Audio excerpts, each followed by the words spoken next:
I'm Jennifer Sanesi. You're watching News 24 Live. I'm joined in studio by our resident doctor, Dr. Darren Green, and today he's answering your social media questions. Hello. Hello, hello.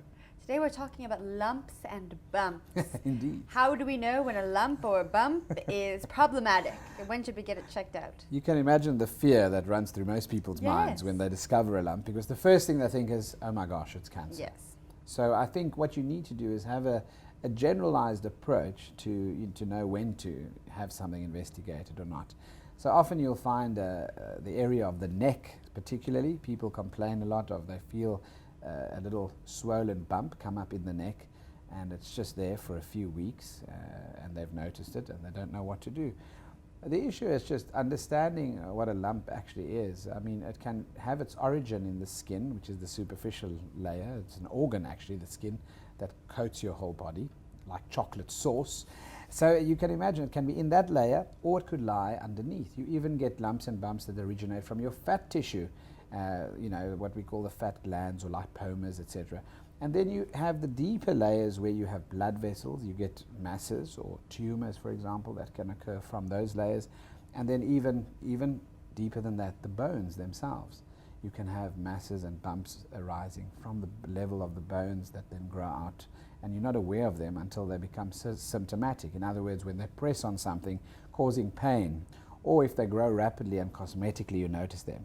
So that's why the neck, face are the areas that we often notice, and the hands and chest are the big areas. So in the neck specifically, we find people have ENT infections, so ear, nose, and throat infections. So whether you have a sore throat or an ear infection, a bit of a cold or a flu, the lymph nodes swell up quite often in the neck, and they swell up because they're working really hard with the immune response to the invading organism. So those swollen glands normally are self-limiting. In other words, they go down within a period of time after the infection. When you need to have those lumps and bumps examined, or when they come up really quickly, increase in size when they're hard and they're attached to other structures that lie beneath the skin and they're not mobile, and when they lead to secondary complaints or symptoms. You can imagine a big lump in the neck can press on your airway, obstruct your airway, and cause you to not breathe properly when you're sleeping at night. You could have pain because of the fact that the lump or bump is pressing on adjacent nerve or blood vessels, etc. And that's quite important. So don't wait.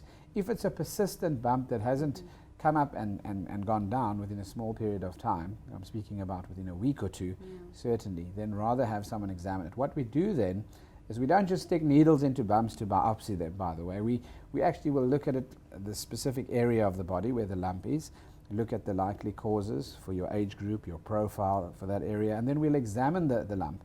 We look at the site, the size, the character of the lump, whether it's movable, etc.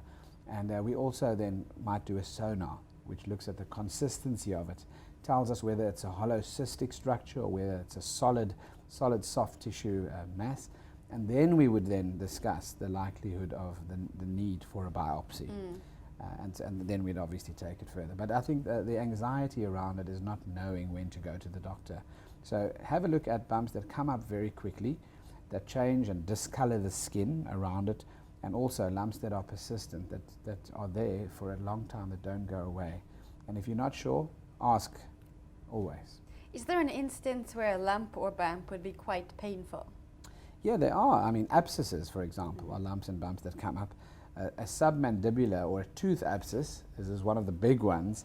You'll know it's there because you start having the throbbing sensation, pressure on the nerve, a bit of an infection that could leak into the bloodstream as well and cause you to be systemically unwell with fever, rigors and chills.